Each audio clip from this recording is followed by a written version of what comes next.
Q news అందించే అవకాశాన్ని సద్వినియోగం చేసుకోండి. సమస్య ఎక్కడున్నా నేనున్నానంటూ ధైర్యంగా ప్రశ్నిస్తూ రాజకీయాల పట్ల అవగాహన కలిగిన అనుభవం గల రంగారెడ్డి హైదరాబాద్ రిపోర్టర్లు కావాలను సంప్రదించవలసిన నెంబర్లు 8688926084. ఇప్పుడు బెయిల్ ఇవ్వలేం. కవిత పిటిషన్ పై సుప్రీంకోర్టు ఈడీ కౌంటర్ దాఖలు చేసిన తర్వాతే నిర్ణయం తీసుకుంటామని వెల్లడి. తదుపరి విచారణ 27కు వాయిదా. అరే పాపం, ఇప్పుడు బెయిల్ ఇవ్వలేమని చెప్పి కవిత విషయంలో సుప్రీంకోర్టు తేల్చి చెప్పింది. ఇప్పుడు బెయిల్ కుదరదమ్మా. ఈడీ కౌంటర్ వేసిన తర్వాత వాళ్ళు ఏం చెప్తారో చూసిన తర్వాత వాళ్ళది విన్న తర్వాత అప్పుడు ఇవ్వాలన్నా వద్దనేది నిర్ణయం తీసుకుంటాం. అది ఈ నెల 27 తారీఖు చేస్తామని చెప్పింది. నేటి నుంచి కాళేశ్వరంపై ఓపెన్ కోర్టు. ఇంజనీర్లు, అధికారులు, కాంట్రాక్టర్ల క్రాస్ ఎగ్జామినేషన్, రోజుకు 3 చొప్పున విచారణ, పొద్దున మధ్యాహ్నం కలిపి 2 సెషన్స్. కాళేశ్వరంపై ఏర్పాటైన justice PC Ghosh enquiry commission బుధవారం నుంచి ఓపెన్ కోర్టు విచారణ చేయనుంది. ఇంజనీర్లు, ఉన్నతాధికారులు, కొంతమంది ప్రజాప్రతినిధులు, కాంట్రాక్టర్లు, రిటైర్డ్ ఇంజనీర్లను క్రాస్ ఎగ్జామినేషన్ చేసేందుకు ఓపెన్ కోర్టు ఎంక్వైరీ చేపట్టనుంది. ఇందుకోసం బీఆర్కే భవన్లో ప్రత్యేక ఏర్పాట్లు చేశారు. ఇప్పటి వరకు సేకరించిన సమాచారం, తీసుకున్న ఆధారాలు, సమాన్లు జారీ చేసిన వాళ్ళు ఇచ్చిన అఫిడవిట్ల ఆధారంగా జస్టిస్ పీసీ ఘోష్ బృందం క్రాస్ ఎగ్జామినేషన్ చేయనుంది. దాదాపు 30 మందిని ఓపెన్ కోర్టుకు పిలిచే అవకాశం ఉన్నట్టుగా తెలుస్తున్నది. రోజుకు 2-3 చొప్పున వారం 10 రోజులు ఓపెన్ కోర్టు నిర్వహించనున్నారు. ఇప్పటికే కాళేశ్వరం కమిషన్ కు విజిలెన్స్ అండ్ ఎన్ఫోర్స్మెంట్ మధ్యంతర నివేదిక కూడా అందింది. దాంట్లో అంశాలను కూడా క్రాస్ ఎగ్జామిన్ లో ప్రస్తావించినట్టు తెలిసిందిగా ఎస్డిఎస్సి చైర్పర్సన్ కూడా ఎంక్వైరీకి పిలిచే అవకాశం ఉన్నట్టుగా తెలుస్తున్నది. మొదటి రోజు విచారణకు రావాలని మాజీ ఈఎన్సీ మురళీధర్, నాగేందర్ రావులను కమిషన్ ఆదేశించింది. ఉదయం 11 గంటల నుంచి మధ్యాహ్నం 1 గంట వరకు, మధ్యాహ్నం 2 గంటల నుంచి సాయంత్రం 5 గంటల వరకు 2 సెషన్స్ గా బహిరంగ విచారణ చేయబోతా ఉంది కమిషన్ కాళేశ్వరం పైన. దీని టాపిక్ కేసీఆర్, కేటీఆర్ ఎవరు మాట్లాడరు, ఎందుకంటే ఇక్కడ దొరికేటువంటి దొంగలు కాబట్టి. ఫోన్ ట్యాపింగ్ తో మాకు సంబంధం లేదు, హైకోర్టు ఎలాంటి ఆదేశాలు ఇచ్చినా అమలు చేస్తామంటుంది కేంద్రం. హైకోర్టులో కేంద్ర సర్కార్ అఫిడవిట్. ఫోన్ ట్యాపింగ్ తో దశాబ్దాల కీలక సమాచారం ధ్వంసం. గత బీఆర్ఎస్ సర్కార్ కు అనుకూలంగానే ట్యాపింగ్. కోర్టుకు వివరించిన రాష్ట్ర సర్కార్. తదుపరి విచారణ 3 వారాలకు వాయిదా. ఫోన్ ట్యాపింగ్ చేయాలంటే కేంద్ర ప్రభుత్వానికి, ముఖ్యంగా హోంశాఖకు సమాచారం ఇవ్వాలి.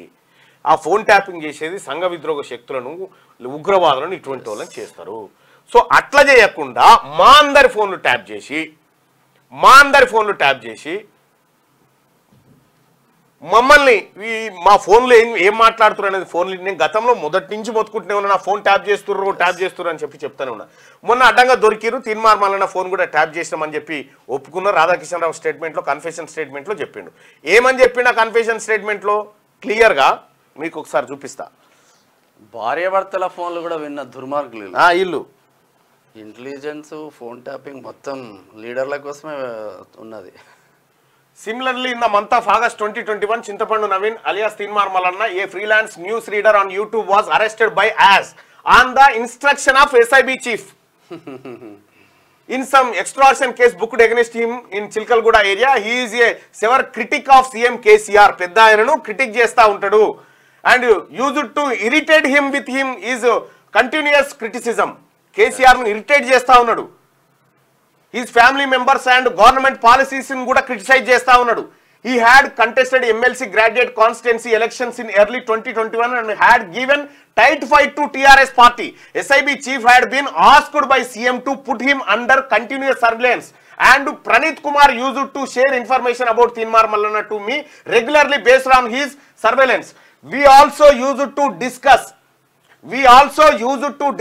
about teaching him a lesson severally to the become silent completely. అంటే తీన్మార్ మల్లన్న మీద అక్రమ కేసులు పెట్టి ఆయనని మ్యూట్ చేయాలని మేము ప్రయత్నం చేసినాము. ఆయనని మొత్తం మాట్లాడకుండా చేయాలనేటువంటి ప్రయత్నం మేము చేసినామని రాధాకిషన్ రావు కన్ఫెషన్ స్టేట్మెంట్ లో పెట్టిండు. ఇక్కడ ఇది వాళ్ళ స్టేట్మెంట్.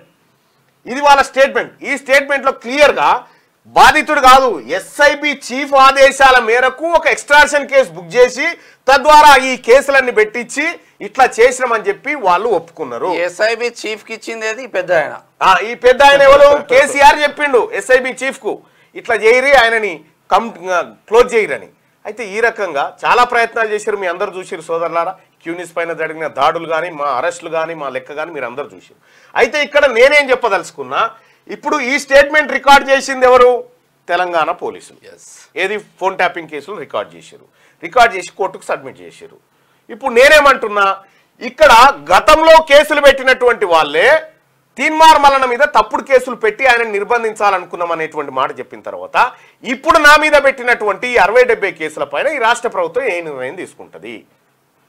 ఒకవేళ రాధాకిషన్ రావు స్టేట్మెంట్ రాంగ్ అయితేనేమో నా కేసులు రైటు, ఈయన స్టేట్మెంట్ తప్పు అయితేనేమో, ఈయన స్టేట్మెంట్ రైట్ అయితేనేమో నా కేసులు తప్పు. అన్ని పెట్టిన కేసులే కదన్నా, ఒక్కటి కూడా నిరూపించలేని కేసులు, అన్ని పెట్టిన కేసులే. రైట్. ఇక్కడ it is submitted that by the way cited. అయితే ఒక రెఫరెండం ఇవ్వడం జరిగింది. Radhakishan Rao by way of second cited reference it is opposite to extract the relevant portion of his statement. Radhakishan Rao confession statement అన్నట్టు. సో మరి ఇది కరెక్ట్ అయితే అది తప్పు, అది తప్పు అయితే ఇది కరెక్ట్. ఈ రెండు పోలీసు వాళ్ళు చేసినటువంటి కార్యక్రమమే. ఇప్పుడు పోలీసుల ముందు ఈ అంశం ఉంది, ఏం నిర్ణయం తీసుకుంటారో చూడాలి. ఖచ్చితంగా ఈ పెట్టినటువంటి అక్రమ కేసులు ఏవైతే ఉన్నాయో, నా ఒక్కరి మీదే కాదు, రఘు మీద అక్రమ కేసులే పెట్టిరు, ఆ తర్వాత కాళోజీ సీన్ మీద అక్రమ కేసులే పెట్టిరు, ఇట్లా చాలా మంది పైన గత పాలకులు అక్రమ కేసులు పెట్టిరు, ఇంక్లూడింగ్ ముఖ్యమంత్రి మీద కూడా. ఏది ఫోరం ఫర్ గుడ్ గవర్నెన్స్ లేఖ రాసింది, ఈ అక్రమ కేసులు ఎవరి మీద అయితే పెట్టిరో వాటిని తొలగించాలి అని చెప్పి ముఖ్యమంత్రి గారికి లేఖ రాసింది. ముఖ్యమంత్రి గారి మీద కూడా అక్రమ కేసులు డ్రోన్ ఎగిరేస్తే ఏడా డ్రోన్ ఎగిరిందని చెప్పి తీసుకుపోయి ఆయన జైల్లో పెట్టి 14 రోజులు కస్టడీలో పెట్టిరు. ఈ రకంగా ఏం చేసినా కూడా రాష్ట్ర ప్రభుత్వం నిర్ణయం తీసుకోవాల్సినటువంటి అవసరం అయితే ఉంది. ఫోన్ ట్యాపింగ్ కేసులో ఇది కేంద్రానికి సంబంధమే లేదట. కేసీఆర్, ఈ ప్రణీత్ రావు, భుజంగరావు, రాధాకిషన్ రావు, ఈ వెలమ బ్యాచ్ అంతా కూర్చొని ఫోన్లు ట్యాప్ చేసే కార్యక్రమం చేసింది. ముఖ్యమంత్రి ఇప్పుడున్న రేవంత్ రెడ్డి గారు ఆయన కుటుంబ సభ్యుల మీద కూడా ఫోన్ ట్యాపింగ్లు చేసింది. సో ఈ రకంగా అందరి ఫోన్లు ట్యాప్ చేసినటువంటి కేసీఆర్ కుటుంబం కేసీఆర్ విగ్రహం తీసుకొచ్చి ఎడబెట్టాలి, సెక్రటేరియట్ ముంగడ పెట్టాలి, ఫామ్ హౌస్లో పెట్టమండి. రైట్ సోదరులారా, మార్నింగ్ న్యూస్ చూస్తున్నటువంటి మిత్రులారా, దయచేసి దీన్ని లైక్ చేయండి, షేర్ చేయాల్సిందిగా మీ అందరినీ రిక్వెస్ట్ చేస్తా ఉన్నా. ఆర్టిజన్స్ది రెగ్యులర్ చేయమని చెప్పండి అన్నారు. రోజు చెప్తా ఉన్నాం కదన్నా, చెప్తాం. క్యూ న్యూస్ అందించే అవకాశాన్ని సద్వినియోగం చేసుకోండి. సమస్య ఎక్కడున్నా నేనున్నానంటూ ధైర్యంగా ప్రశ్నిస్తూ రాజకీయాల పట్ల అవగాహన కలిగిన అనుభవం గల రంగారెడ్డి హైదరాబాద్ రిపోర్టర్లు కావాలను సంప్రదించవలసిన నెంబర్లు 8688926084.